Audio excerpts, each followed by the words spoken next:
ridiculous. That's because you do it the right way. You lead the way, and you look the part, so that helps. Yeah. You good? Other dudes want to know how to get jacked. Damn right they do. That's true. Most girls don't want to look like you. So. That's a valid point. Well, 228 pounds of twisted steel sex appeal and some great thighs. That's a big part of it too. Is the fact that I have like big thighs. Yeah. And I know people this like guy. to grow legs. Yeah. Not only that, but people trees, baby. I got a pretty big butt. I mean, too. yeah. So You squat, huh? I squat a lot. A little bit. So because of those two things, I think a lot of people are like, oh dang. Yeah.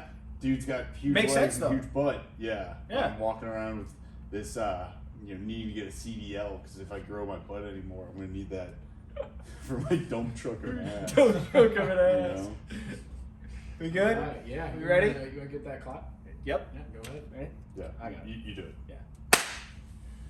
What's up, Fit Fam? My name is Sully Luepke. This right here is Derek White, and welcome back to Guys with Thighs. Derek, how we doing? I'm good, man. I'm good. It is a good day. How are you? Dude, it was a good day. I'm blessed to open my eyes again. Absolutely. And I just got a little workout in, so I got a little a little post. posty right What here. flavor I got you some root beer I was float. gonna say that's what it kind of looks like. It's Yeah. the root beer float. Yeah, it's the best. I swear to God. You know, you work for a supplement company when you can identify the flavor of protein by just looking at the color of the liquid. Because we have so many that are That's very true. like chocolate milkshake. Mhm. We have cafe mocha. We have cafe latte. We have root beer float. All of which are like that kind of brown kind of color. Oh. But when you've been around it for so long that you can just be like, yeah, this specific shade of brown. That is the root beer float. with a full scoop of ignition, Yeah. which makes it just a little bit lighter brown. Yeah.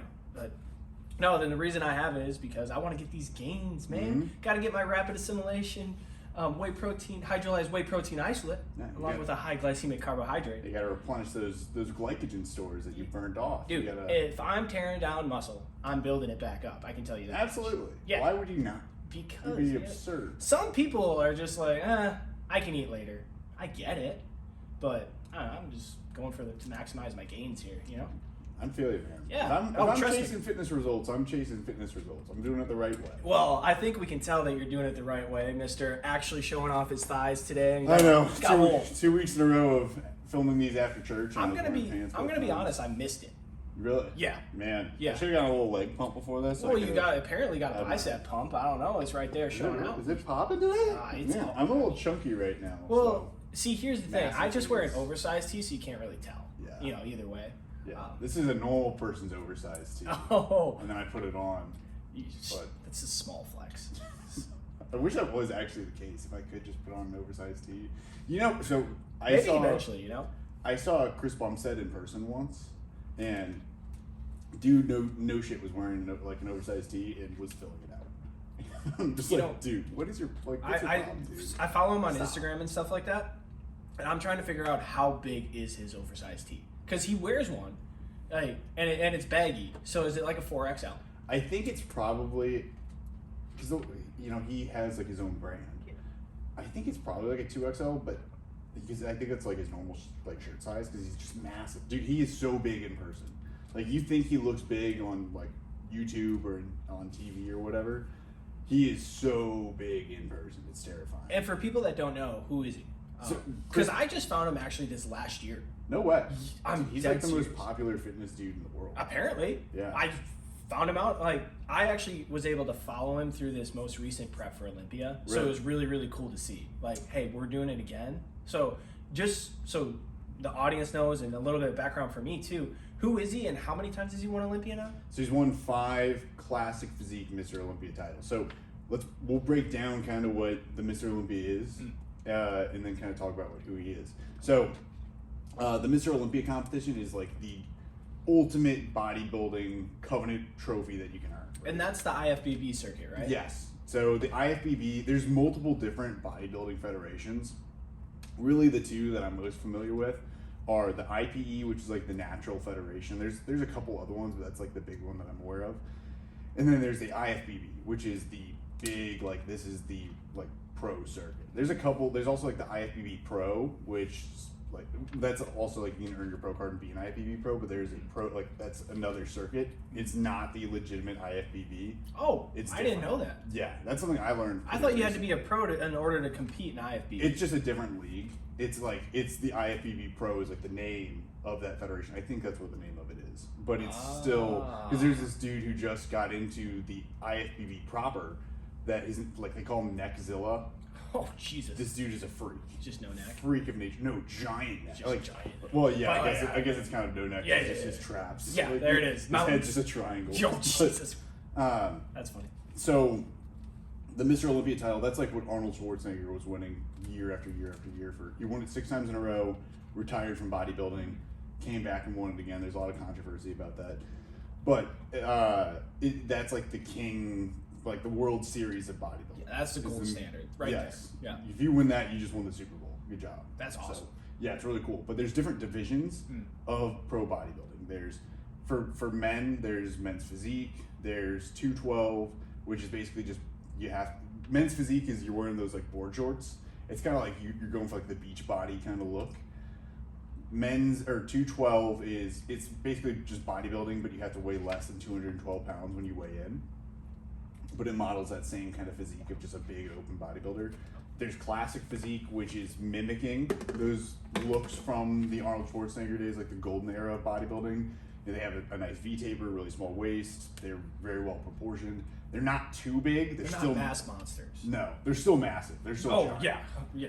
But I would still say, like at this point, they've kind of they're starting to teeter on still just being not mass monsters, but That's a newer category too, isn't it? Did It they is. just bring it back to avoid those mass monsters, kind of sort of like the Pretty turtle much, shell, yeah, like abdomens and stuff? they started trying to bring back like the vacuum pose and being a lot better proportioned, things like that, because you were seeing for a while these dudes that were just putting tons and tons of mass on their frame, and yeah, they were having like the distended gut, things like It that. didn't look good. It was not the most aesthetic look. It was just purely chasing mass and then seeing how shredded can I get with all this mass, which is still an impressive feat. It is. But that leads into what the last category is, which is open bodybuilding. And those are just dudes who are just massive, just freaks. One of, Jordan, who's one of our coworkers, is about to compete the same show I'm doing. He's competing in open bodybuilding for that because he's just a giant. Big son of Yeah, big guy. big guy. Real But, big guy. Yeah. So, Cool. and he'll probably do pretty well. 'Cause Yeah. You've seen him that he's massive. Mhm. So that's what the IFBB is. That's what the Mr. Olympia competition is. There's also like women's divisions too. Like there's bikini, figure, wellness, bodybuilding, and then there's one more. What's the last one for women's 6? You say figure? Did I say figure? I didn't hear it. I think it's figure. Yeah, that's the last one. Well, Anyway, if that was, but thank you. No problem. But Chris Bumstead has won the past 5 classic physique Mr. Olympia titles. Okay, Which that's is the division. right now the most popular division by far. People just love it. They love the dude. He's a very genuine individual, very hard worker. I've when I saw him in person, he was at he had this convention with Hani Rambod in Texas. It was really cool. Just hearing them talk, they're both obviously Hani Rambod's one of the best coaches in the Well, world. yeah, Honey's his coach. He was Yes. just on Andy's AF podcast. Yeah. Real AF podcast. He is extremely good at what he does. When you have, so he had a year where Chris Bumstead won, or no, the next year I think was this. So he had Chris Bumstead won, Derek Lunsford won at 212. I don't think he was Hani's coach that year, but the next year Hadi Chupin won the Open, and then this year Chris won it again. Derek Lunsford went up to Open 2 years ago, went up this year and won it and beat Hadi. So dude just racks and stacks the Olympia titles as a coach. Yeah. When you're competing at that, having athletes compete at that high of a level and are having multiple people win every year, that's like if Nick Saban somehow was able to win 2 national championships in a year. That's what that's kind of like, at least in my opinion. It's wild. So, super. Actually, that kind of takes me. Let's take a right turn there. How important is having a mentor, or coach, advisor, anybody in your life that'll kind of push you past the limits that you think? What do you think? I think it depends on your stage. Oh, tell me more. Define. So if you're working on a specific goal, if you are trying to get like push a little bit farther past where, like for me, I have a coach, I have an advisor. So right now I'm working with Kit, and then I'm also working with Kwan's my advisor in the app. So I have 2 people that are watching out for me and making sure I'm doing the right thing. So for me, that's accountability, and it's also Kit is an extremely knowledgeable coach who can try to be like, hey dude, like let's make sure we're dialing this back and we're dialing this in, and we're really kicking butts so that way when I get to my show, I'm gonna be shreddy spaghetti, looking nice and peeled and good to go. Oh yeah. So I'm excited about that. So for me, like yeah, having a coach, even though I've been a coach and I am a physique and bodybuilding coach, and I've been a strength and conditioning coach, and I would say have a pretty solid knowledge of nutrition and supplementation.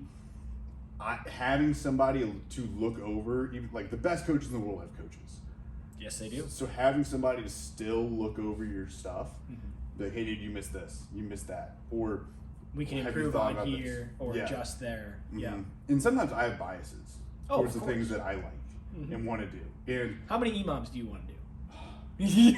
I did one today. Yeah, I you did one did. today. Killed it. Got was it. fun. Got it done. So- yep. It was fun. Yeah, it, It was, was fun. fun. It was 45 minutes. But- it was a good time. When I first got into, fitness, I didn't have a coach for years.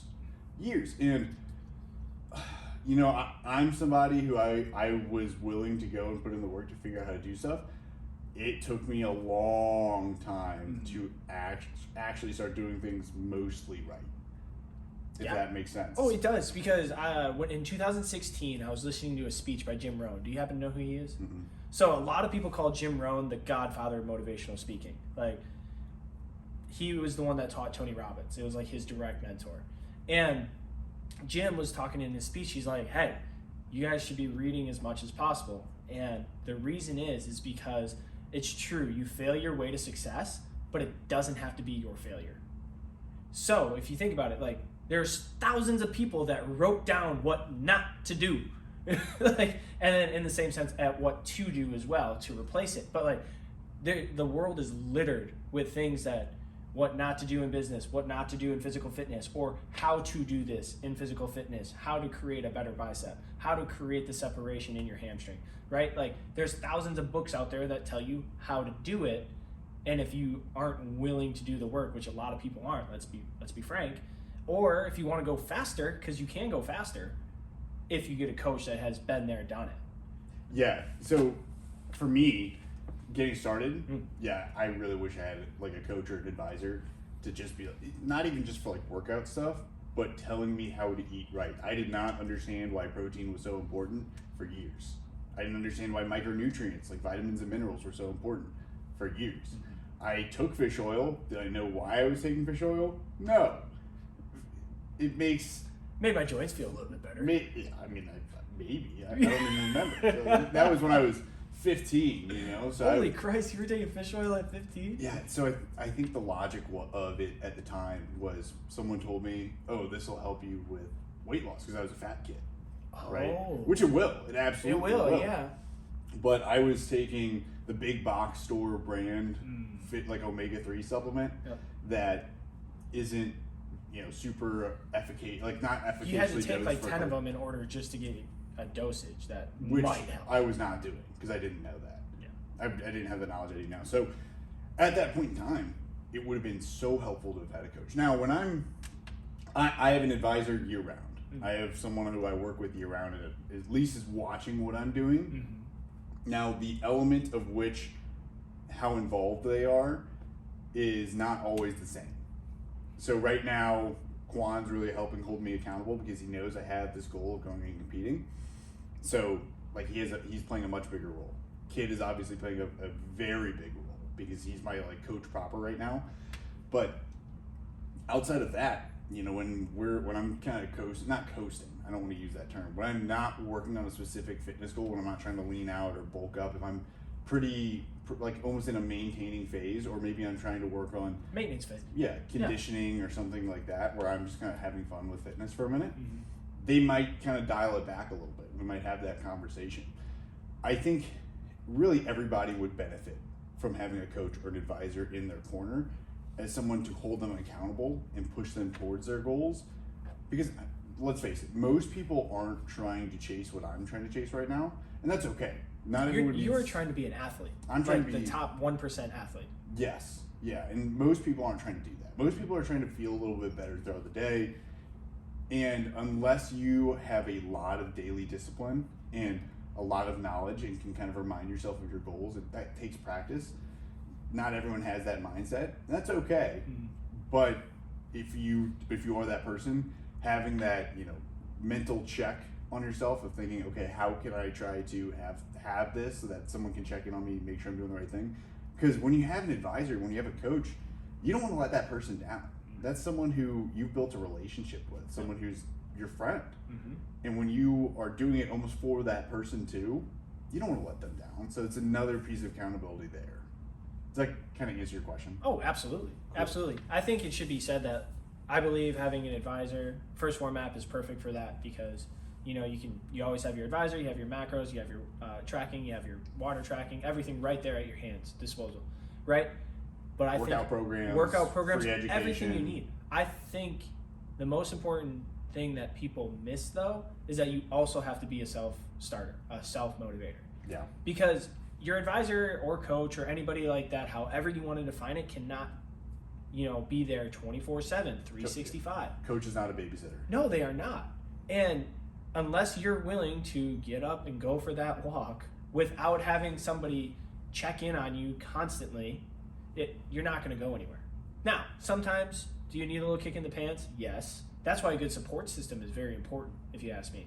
But a lot of people rely on that coach and advisor so much of, oh no, I don't want to do this. Well, you know what? Sometimes you have to. And motivation does come from within, and you having your own personal goals. And I think that's really, really important that some people do miss when they get a coach and get an advisor. Yeah, I would agree. I think having your daily goals and then communicating that to your coach and your advisor really, especially the advisors in the First Form app, do a really good job of kind of helping you not just hold yourself accountable to that, but realize why that is your goal from my perspective. Yep. And because of that, they can kind of like put their health coach hat on for a second and say, hey, let's try to keep you on track through this method.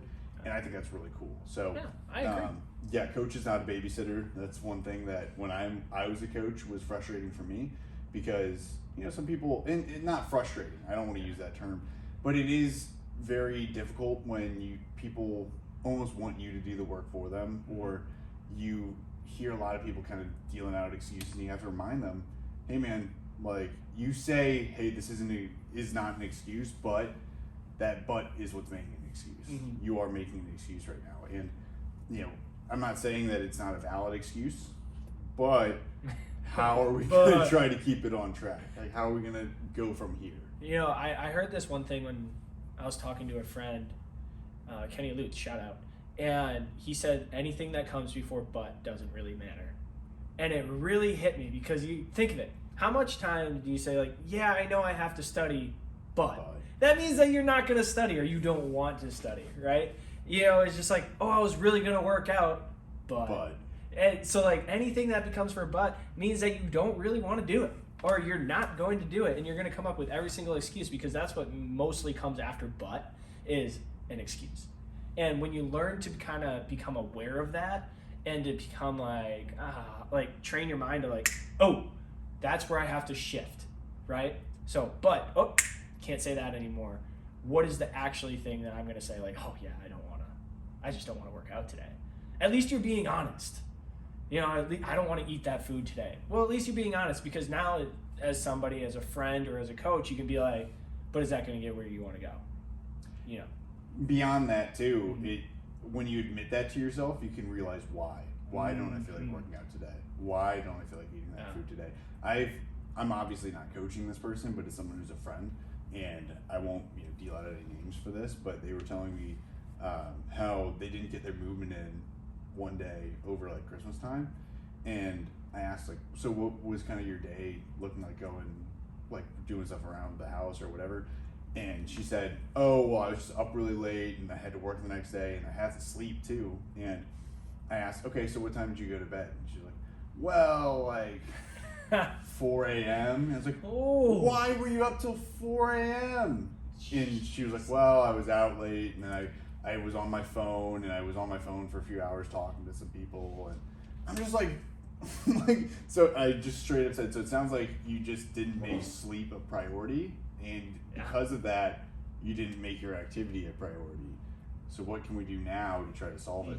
And then you kind of hear more stuff of like, well, I just don't sleep well in general. It's like, well, how can we solve this? And you see some people that are very resistant to change.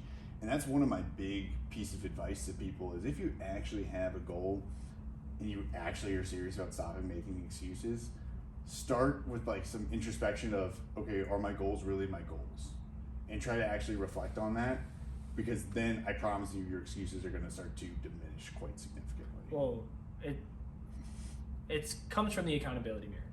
And David Goggins, he shaved his head every morning, right? And he talks about looking in that mirror and like telling yourself the harsh truth, the harsh reality. And then you're able to build up from there. And I think that's kind of what you're getting at. Is like first you have to kind of look at yourself in the mirror and be like, okay, what am I telling myself? And until you do that, you're just going to keep lying to yourself. Or skewing the truth. Let's put it that way. Yeah. And don't be upset if people call you out on it. Like, 'cause that's hard, bro. That's an ego thing. It is an ego thing. That's tough. I bet, dude. I'll admit, I struggle with it. It pisses me off when people do it, but guess what? It's because they care about me. Yes. I think it was a couple podcasts ago I talked about this, how accountability is the ultimate form to show someone you care about them. Because most people will just say, oh, you're fine. Yeah, you had a half of a cake. You're fine. You're fine. Like, you earned it. You've been working hard all week, you know?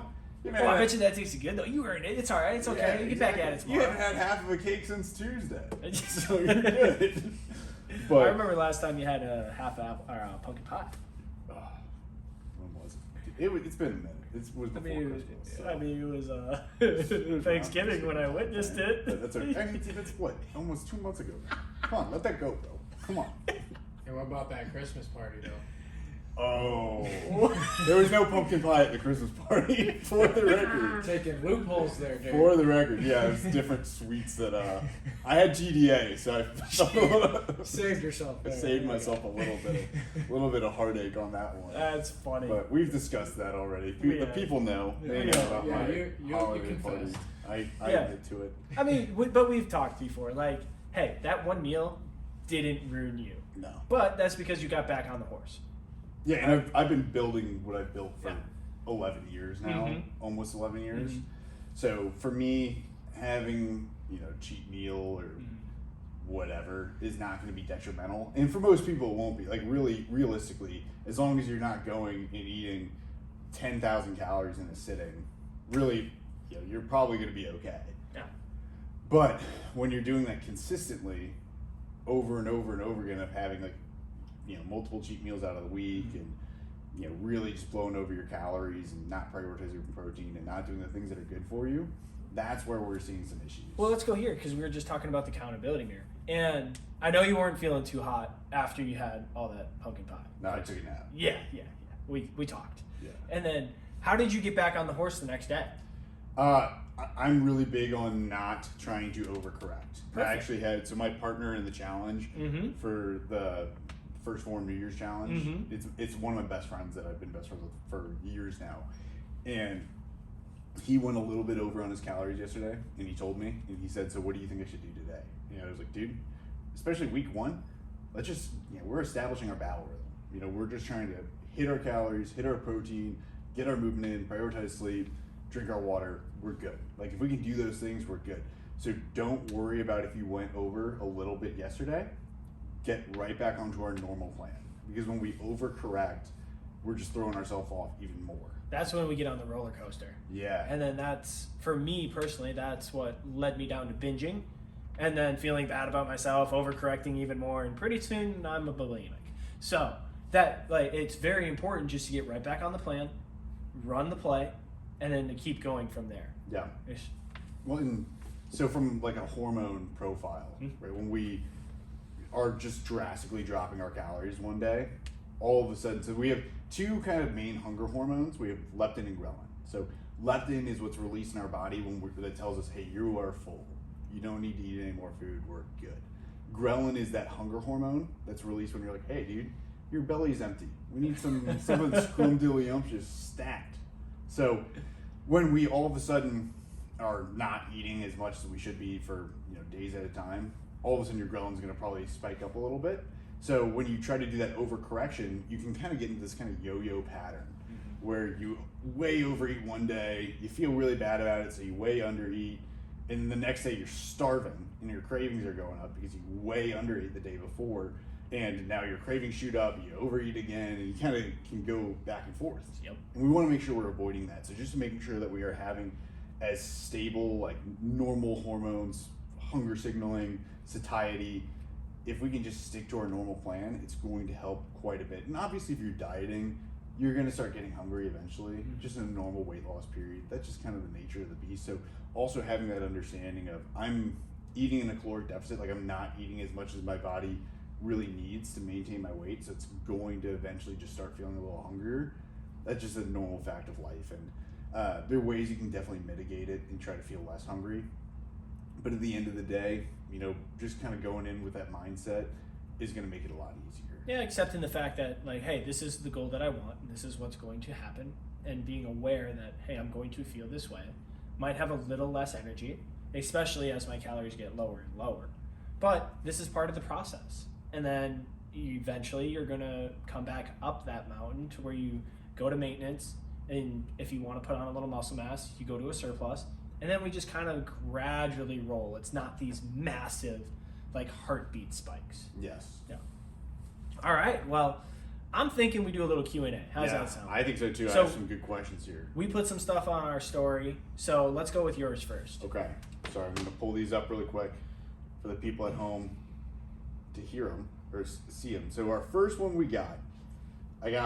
this is from the same person. They said, first, how do I get them big thighs? And then how do we get them big thighs? So I guess I think we say this as how do we get them? How do we How get does the them big collective thighs? Guys with Thighs podcast connoisseurs, like, there's normal podcast fans, like Yes. podcast enjoyer. Yes. And there's the Guys with Thighs podcast enthusiast, the Yes. connoisseur. The these connoisseurs. Very wise individuals that partake in our podcast as well as the Real AF podcast. Well, and I'm very appreciative of all those people that partake in our podcast. Exactly. So these are the good people. The good people. Of YouTube /Spotify. / everything. everything. So we want to get them big thighs too. So do you want to talk about some of your things that you like to do for your legs in general? We'll say overall legs. So actually first, before we do this, I'm going to break down kind of like anatomy. Yeah, go ahead. So we have the front of your leg, like your meaty part of your thigh, that's like your quadricep. It's four main muscles that kind of converge in that area.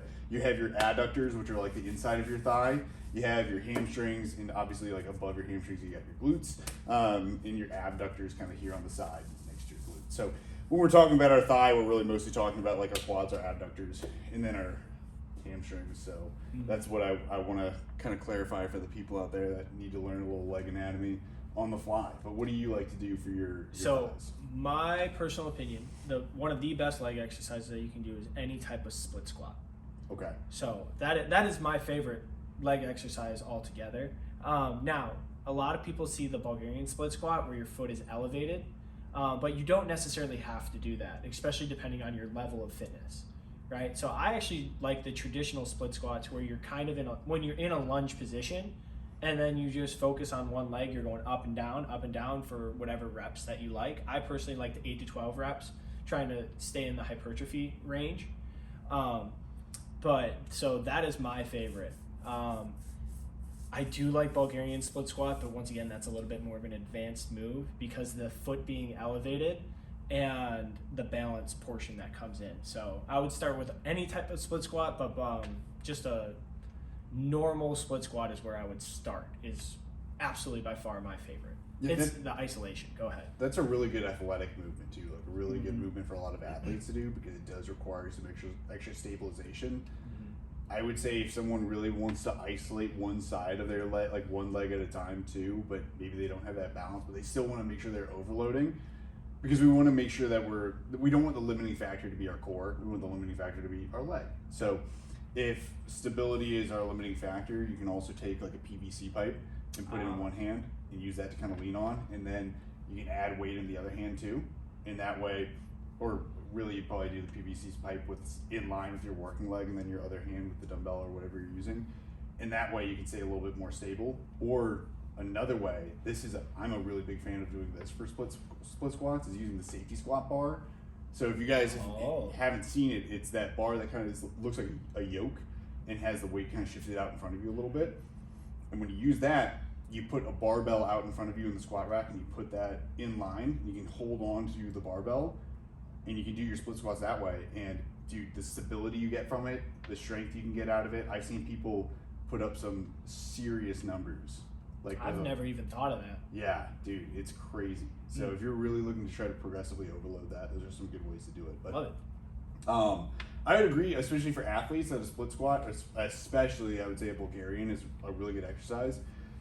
When we're thinking about split squats too, it doesn't have to just be, the other term for the Bulgarian is the rear foot elevated split squat, which I think is stupid, to be honest with you. I think people who say that are nerds. It's so that everybody can like picture it in their mind, right? Yeah. Rear foot elevated split squat. It kind of takes like the guessing what a Bulgarian split squat is out of it. That's why it's done.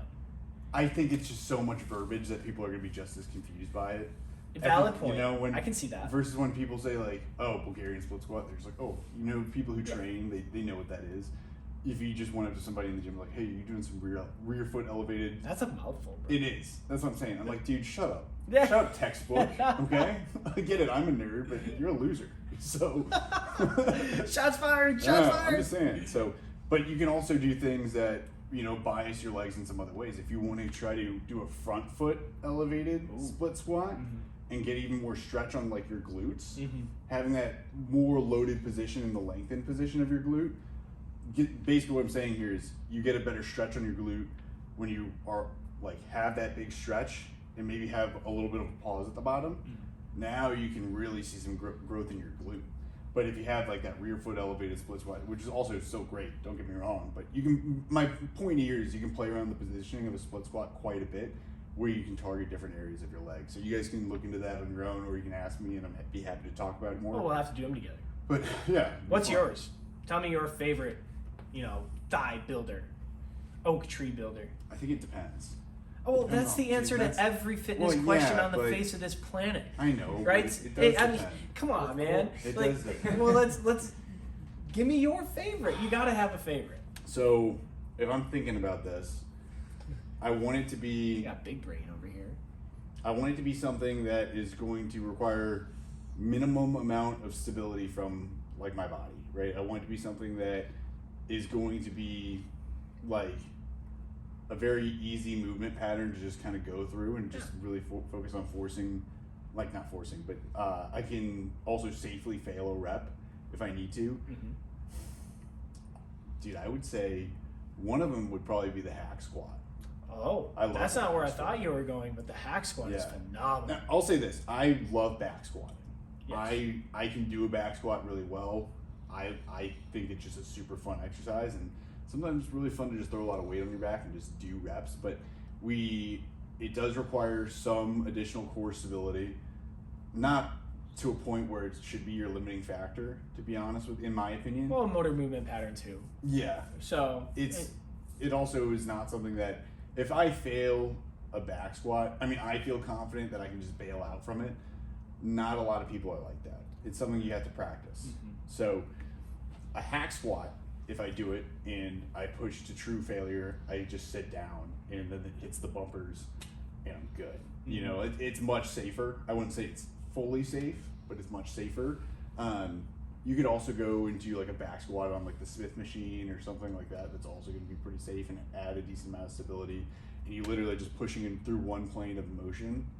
And as a result, you can just kind of focus on just getting a good, contraction in your quads. Like really what I'm saying here, to not overcomplicate it, is I don't have to focus on too much more than just my legs.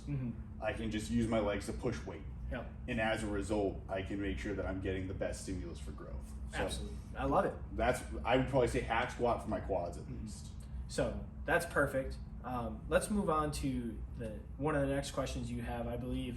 What type of tree are those legs? Right? Oh yeah. So this is someone who I met back in May, and their question was, would you liken your thighs to a western hemlock or a red oak? Now, I'll be honest with you. I am no what's the term for plant people? Honestly, here's the thing. It's because of the O. Out of those two, I was gonna say I think bot- you're an oak tree. Botanist. Yeah, Thank botanist. you. Is that Yes. right? Yeah, that's it. Oh, okay. So- I was just like, that might be it. That's It's gotta definitely be it. Out of those two, I'd have to say you're an oak. I think so Big old, too. thick oak. Yeah. But honestly, you're a giant sequoia, brother. You think so? You're fucking Oh.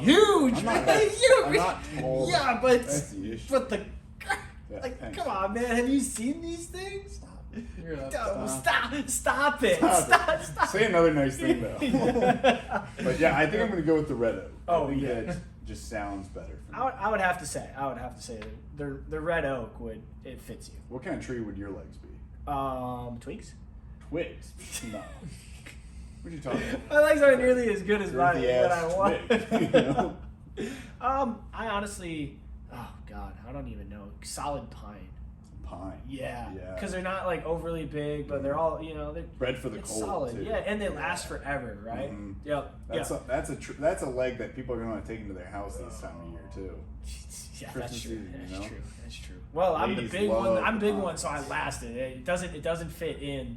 Doesn't fit into the house It's anymore. not like the Clark Griswold. It's not the Clark. Yeah. It Lot of is the sap. Clark Griswold. Lot of Yeah. sap. That's perfect. I love it. Here, I got one.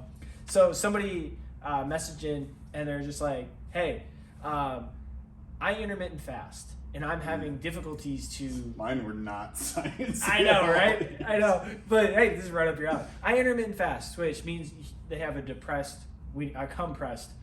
eating window. Yeah. Right, So, so- they're eating only a certain amount of hours, like usually from 6 or 12 to 6 Yes. p.m. or Yeah. something like that, instead of eating throughout the day. And that's what this one is. It's a 6-hour eating window. And they were saying, I know, they were saying how they have difficulties getting their protein in throughout the day, and what I would do to suggest. So my first answer would be, or just to ask, this is coming from my coach, why are you intermittent fasting? And because there is benefits to it, however, a lot of people just use it as a weight loss tool.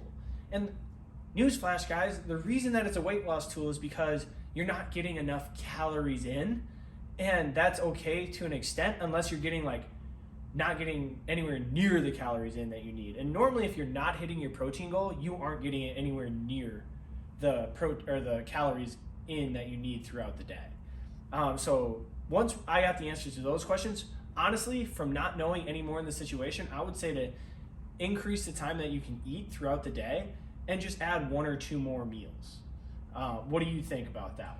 Yeah, usually, so I've done intermittent fasting. The only time I do intermittent fasting is if I'm in a weight loss period, and for me, I'm just thinking, okay, I'm not gonna eat my first meal until I'm hungry. So it's kind of like a form of intermittent fasting where it's Yeah. like, okay, I'm just gonna wait, because I would rather postpone my hunger later. Because than you know you're have going to it- be staying up through the day. Yeah, So if you I'm rather having- wait on your meal first. Yeah, if I can have something that's going to be a bigger meal later than it would be if I spread out smaller meals. That's kind of the logic that I would have sometimes. I would recommend for most people trying to eat like 5 servings of protein that are between like around 30 to 50 grams a day is what's going to be better for us. And the reason I say that is because that's going to give us enough amino acids to trigger like muscle protein synthesis. Going to keep us in basically keep us in a building state, allowing our body to recover throughout the day, help us build muscle, burn body fat, things like that. So that's why it's really good to be eating protein throughout the day. Like Well- you said, there's nothing magical about intermittent fasting.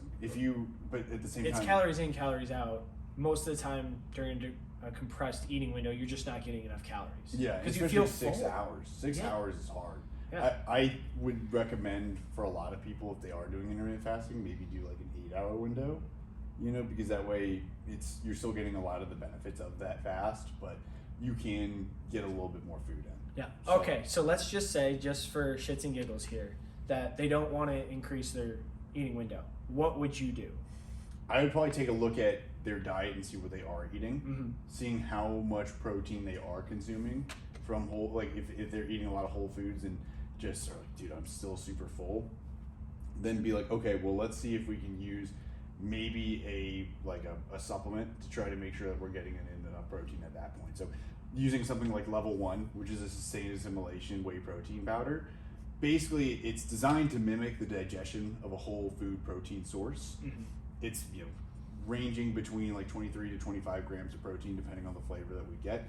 But by doing that, we're going to be not feeling as full as we would from bashing a whole meal with that is going to have all of these additional carbs and fats. Mm-hmm. It's just going to be largely protein that we're consuming. Obviously there's still going to be some carbs and fats in it, but it's more so trace amounts, and as a result we're going to be able to get a lot of protein in and not feel super bloated or full. I would also make sure that they were taking like their post-workout too, like the post-workout sack within that window. Exactly. Yeah. So that way, making sure it's another 20 to 40 grams of protein that they're getting in, depending how many scoops they're getting.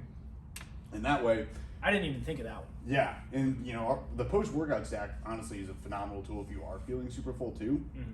because if you're just taking, and not necessarily just the post-workout stack, like if you took Formula 1 on its own, it's not going to keep you as full as long. It's still a good option, but it's designed to digest really quickly. So honestly, I've had plenty of people where they get super full and they're just like, dude, I'm still struggling to eat my protein. I'm getting my digestive enzymes in. I'm like, by taking my OptiGreens, I'm eating as much protein as I can, but I'm still super full. Formula 1 can still be a great option because it's going to be still very flavorful, but it's pre-exposed to these digestive enzymes because it's a 100% hydrolyzed whey protein isolate. So protein isolates digest fast as is, but that when it's 100% hydrolyzed, what that means is it's already been pre-exposed to digestive enzymes, so it's already very broken down. So it will digest very fast in your stomach and won't make you feel as full. I like it. So just a couple options there for people. Yep. So I know I just kind of rambled a lot, but That's no worries. What's the next one you got?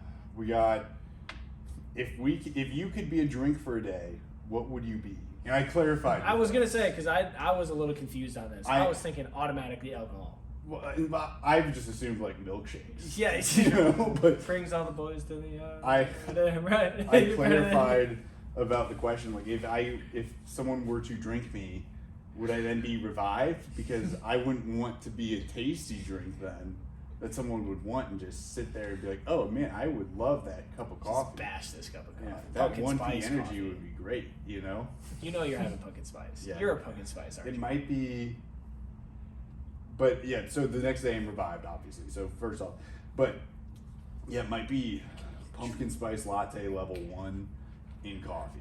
I think would be my Got a little drink of caffeine, choice. got a little protein, exactly. and 'cause it's pumpkin. It's my meathead. It's my caffeine. Uh-huh. It's my,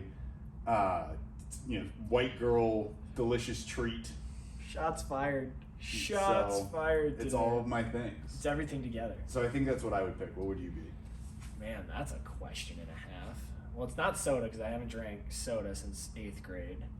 It's not alcohol Yeah. because I don't drink alcohol. Yeah. Huh. You don't think like Water's too basic. Aristocrat would be the Sully drink? Water's too basic.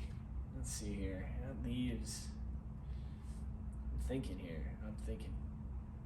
I would have to say, not life water. I don't know. That's a tough one. Don't know. No, You want to come back to it? no. I did try this purple Gator Light. Have you ever had them? They're the Gatorade electrolyte kind of drinks. We have them. We have the watermelon here, but I tried this purple one. I was down in Texas, and I was just like, oh, we don't have purple up north. Was this for High Rocks? Yep. It was on our road trip, and I'm like, man, I haven't drank nothing. And I picked it up, and I'm just like, huh, this is delicious. Yeah. And it was phenomenal. So I'd probably be a purple Gator Light or whatever the hell that thing is called. All right. I Yeah. like it. Yeah. Just a big purple guy. Just a big purple guy. I wouldn't have pictured you for like a grape fan. Dude, I love be grape. honest with you. I love grape. Man, were you like a grape Kool-Aid kid? I was a grape Kool-Aid kid. Okay. Oh, yeah. We weren't really Kool-Aid people when I was a kid. Well, I already had enough added sugar in we my put diet. way too much sugar in the Kool-Aid. Oh, so. yeah.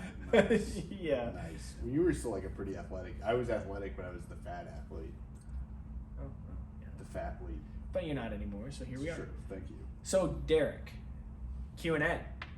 What is the importance of having a goal on the calendar? Oh, dude, there's so many reasons. I agree. I would say it's always important to have something to shoot for, in my opinion.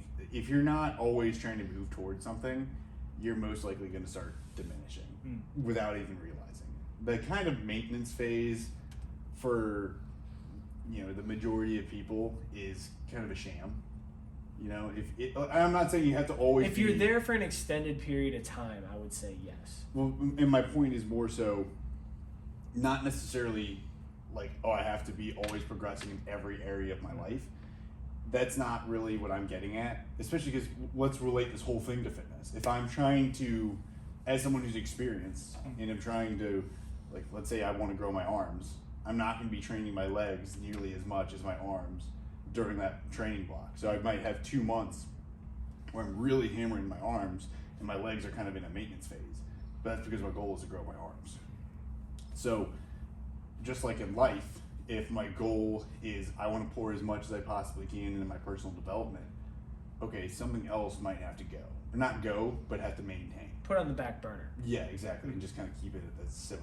Yeah. So that's what I'm referring to. Not everything needs to constantly be pushing because it's not always realistic.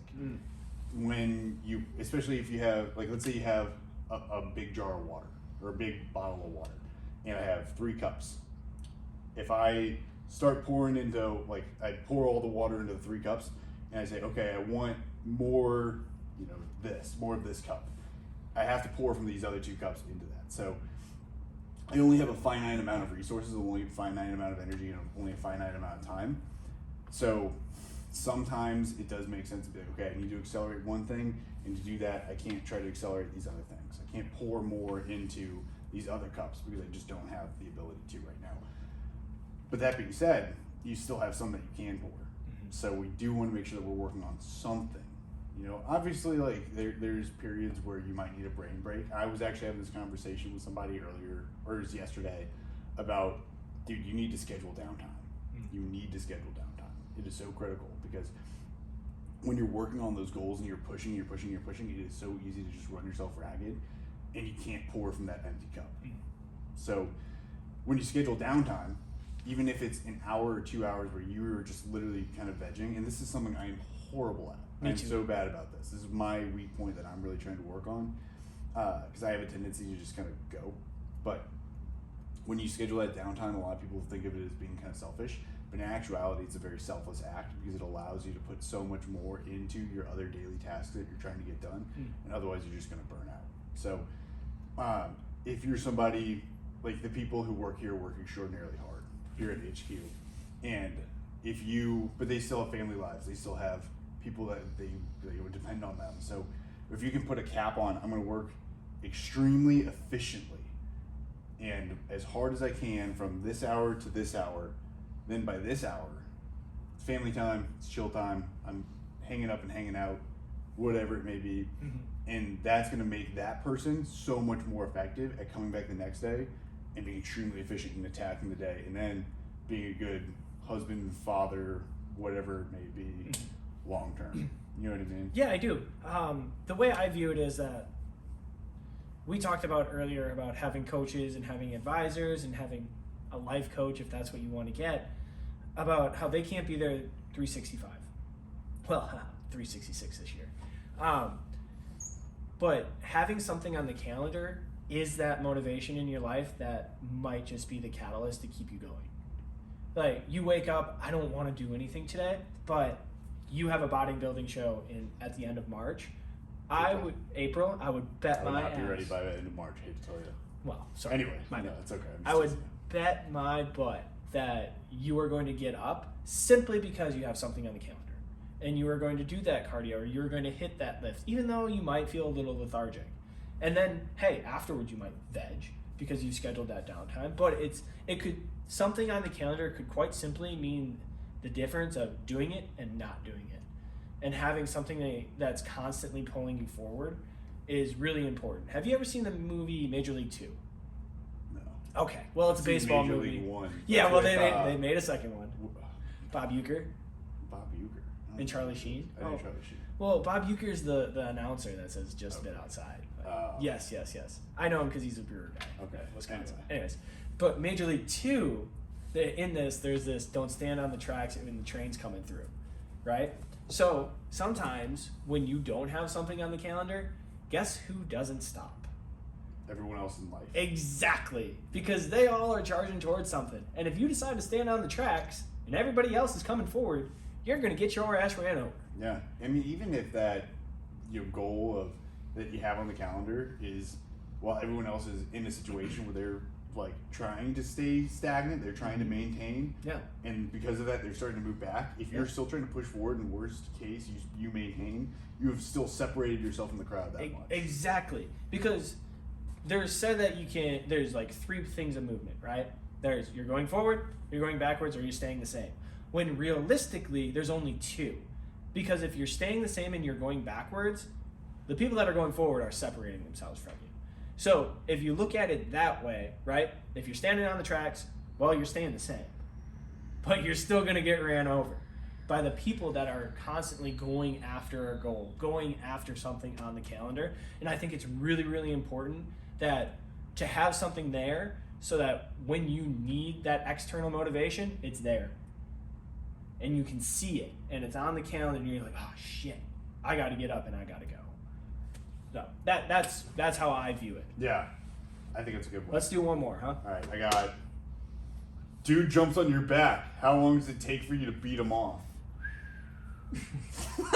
I tried not to laugh, bro. What kind of beating off him? That's what Exactly. So I clarified once again, Wow. and I said, Beating off, huh? what is the approximate size and weight of the dude? Is he experienced in back jumping? You know, because Yeah. I don't know. And the answer is, it is an exact clone of me. So how long would it take you to beat yourself off? Derek checks the I'm clock. not going to tell you guys my answer for that. But I know. Way too accurate. Yeah, he was way too accurate. Yeah. I'm a good Christian boy. Yeah, exactly. That's not happening. Most of the Come time. on. Yeah, exactly. Okay. Have you read the Bible? Come on. Come on. No, you don't have to be perfect. Yeah. Oh, God. So anyway, It'll be- in order to beat myself off, I would say it would probably take. I don't know if I could. I think I'd be stuck with myself on my back. All right, in pre-pod we talked about like what's the grip, right? Yeah. Like, are we in a chokehold? Are they just like over us, like kind of like a monkey? How's it going? Well, I'm thinking if I'm trying to Like a jump monkey? on someone who's a big dude's back, Yeah. dude, I'm going like rear naked choke. You know Well, what I'm saying? yeah. So If you want to take them down, but if you just want to ride, oh, but that's the thing is he's just a guy's jumping on your back. Like I'm thinking, if I'm why am I just jumping on someone's back unless it's to try to? well, we kill you. So Yeah, exactly. So my answer is like, how much pain does this person want to go through, right? Because I when we were talking in pre-pod, I was just like, well, I'm grabbing on, even if he's choking me, and I'm launching both of us in the air, and we're falling backwards. You're gonna get double the amount right on your chest. Now I might break my back. I got bad back already, but he's either really gonna want to kill me, or we're both going down. See, I'm thinking because if it's a rear naked, like any kind of movement that they're doing, if they're on my back, if I can grab an arm, Yeah. I'm just gonna kind of hip into him more, tuck my Oh, chin, look to the use side, the momentum kind of thing. yeah, and swing him over. That's and a then Muay Thai all of a thing. sudden I can jump on top. Yeah, and that's something. I mean, people aren't jumping on your back in wrestling, but I did a lot of tosses where I could just toss someone over my hip and be like, bloop, you're on your back now. That No, sucks. some bloop. Yeah. Well, yeah. So it's just kind of fun. So that's probably what I would do is kind of Yeah. almost like a judo roll or judo toss where you kind of grab them and just roll them over. And that's quick too. That's like 5 seconds. Like Yeah. they're on your back, they're off your back. yeah, but at the same It's quick. time, if it's a big strong dude, maybe he's wrapped his legs around mine. See, that's the thing right there. Because then it's gonna be That's shit. why I'm going backwards. Like even Yeah. if you're gonna let go. I might just admit defeat if that happens. Well, I don't want to die. Because here's the thing: if I Yeah, fall like back you're on my going to back, life or death. if it's somebody has a big meaty shell, such as myself, then if they're committed to trying to kill me, they're not gonna let go from me jumping on them. I'm just thinking that it's gonna take the air out of them just enough for me to get away. Yeah, That's what I'm thinking. But but once they get you in a chokehold from behind, if you don't see them coming, it's real hard. Like you might be a goner. Might So be a it all goner. once again it goes back to how is the person jumping on the back. That's fair. Right. Cool. Fair. So I think we have one more question, but we don't have to do it if we don't want to. We talk a lot about military stuff. So. We did. We talked. We'll come do back to that. we'll do military story time another day.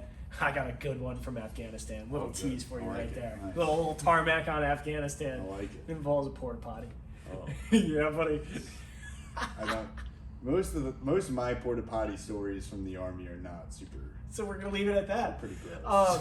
So today Unsavory. is something special because it's the first time we actually have a producer. John Six Yeah. over there. He doesn't have a mic. We'll have to get him a mic in the future. Yeah, so we But can chime in. yeah, talk, chime and hear what in, he's answer saying. the questions a little bit. But so the audio is going to sound better on this video, and we're gonna do everything in our power in order to record as much as possible with this man because he's doing us a big favor, Yes. and I can't thank him enough. So Yeah. thank you, Yeah, Six. thank you. You're Six. welcome. Yeah. I love it, dude. My man. Hell yeah. So Hey, if the mic can hear me, I've already been a avid one of the people you Yeah. were talking about earlier. Yeah. Six Yeah. is one of the those guys yeah. with thighs connoisseurs. Six is one of the guys with eyes OG, and now he's Yeah. gonna help us grow, and he's gonna grow with us, and we're gonna take this thing to the moon and stars. He's also one of the most intelligent people you'll meet. So we'll Absolutely. definitely have him on here and I we'll appreciate geek out, that. So it'll be really fun. Yep. So with that, I personally want to say thank you for watching this. Wait a minute. Time out. My bad. You have one more thing. It is the announce of the winner of the can that No, I we're going don't to send have out. that right You don't have that No. out? Okay. I wish Well, you wouldn't have just outed me in front of Damn. everybody like Well- that, without Not confirming with prepared. me. Yeah. Wow. Well, he told me, hey, we're doing a shift, so I was like, oh, I'm not gonna have to talk about that. We'll be fine. Well, you So- know, we'll get that for you next time. All right. Next week. Sorry, guys. Screw me, I guess. Sorry, everybody with the connoisseurs. My bad. It's okay. You know, we're not perfect. Anyways, thank you guys. Thank you. You were reaching out. We were gonna handshake this time. I was like, what are you doing? We got to learn how to end this. Dude, I know.